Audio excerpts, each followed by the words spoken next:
In a distant future, supermarkets were selling babies as products.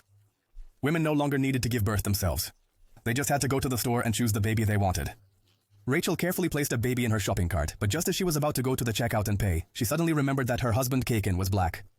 To avoid uncomfortable questions or arguments, Rachel decided not to adopt this baby and chose to have a child naturally instead. But in the future, even the birth process had completely changed. There was no need to get pregnant anymore.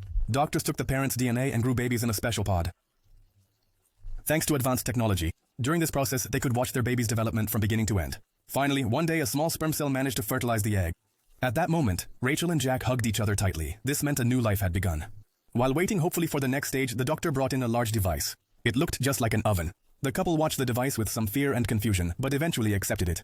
Their children would grow inside this pot. Their daily lives didn't change much. They could remotely monitor their baby and interact with it whenever they wanted. As days passed, the embryo grew and was transferred to a more advanced pod. One day, the hospital staff gave them a headset. Çift ilk defa bebeklerinin kalp atışlarını duydu.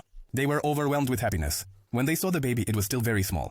It was about the size of a soap bubble, but it gave them great hope. They excitedly began preparing the nursery at home. Time passed quickly, and finally, they were allowed to take the pod home.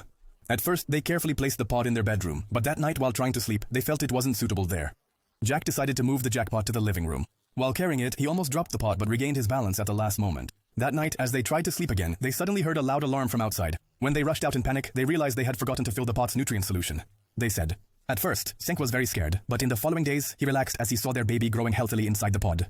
The capacity of the pot in their home was soon reached. The baby was almost ready to be born. They needed to take the pod back to the center and wait for the birth. However, when they returned home, they felt something missing. Soon after, the doctor called them.